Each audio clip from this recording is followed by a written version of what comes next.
орныхоо гэрэл гэгээтэй ирээдүйд би итгэдэг. Монгол орныхоо сайн сайхан бүхний төлөө иргэн бүр хөдөлмөрлөх ёстой гэж би бодож байна. Монгол орноо хөгжин дэвшиг хармаар байвал бид иргэн бүр чин сэтгэлээсээ хандах хэрэгтэй.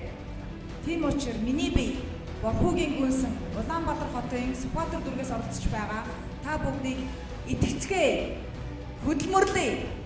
Чин сэтгэлээсээ хандаа гэж уриалмаар байна. Маш олон мэрэгчлэлтэй юм байна. Зөвхөн өөрийгөө биш, ерөнхийдөө өнөөдөр байгаа залуучуудын дуу хоолой бол чаддаг гэж боддог. Энэ олон өнгөний хаана яг та Муу хэлсэн хүн бол одоохондоо байхгүй байгаа. одоо нийгэмд үйлчилж үйл ажиллагаа явуулдаг. Тэр олон сэтгэлээр л дамжиж гарч байгаа. Хандлагыг чинь харж байхад бол өнөөгийн нийгэмд нэлээд их шүүмжлэлтэй, шийдлийн гарцтай харагдаад байдаг л доо. Миний бүхэндлийг хүргэж байгаа юм бол туйлшрал. Түүний гарц нь бол аль болохоор прагматик бодтой байх. Та улс төрийн зүтгэлтэн болох гээд байгаа мó, нийгмийн зүтгэлтэн болох гээд байгаа мó, сэтгэлгээний манлайлагч болох гээд байгаа мó. Улс төрийн зүтгэлтэн гэдэг дотор нөгөө хоёр нь багтана л да. Нийгмийн идэвхтэй иргэн байна гэдэг нь Сонгуул гэдэг биш үү?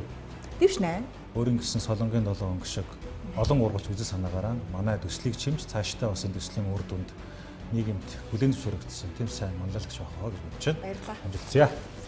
Борхуугийн гүнсэн Монгол Улсын их сургуулийг олон улсын эдийн засагч мэргэжлэр төгссөн магистр зэрэгтэй мөн Франц, Сингапур улсад зах зээл судлаач, нийгэм судлаач мэргэжил эзэмссэн Орос, Англи, Франц, Хятад хэлтэй Biboldi компани захирал сэтгүүлийн эрхлэгч Монголын сонгомол залуу үеийн сангийн тэргүүн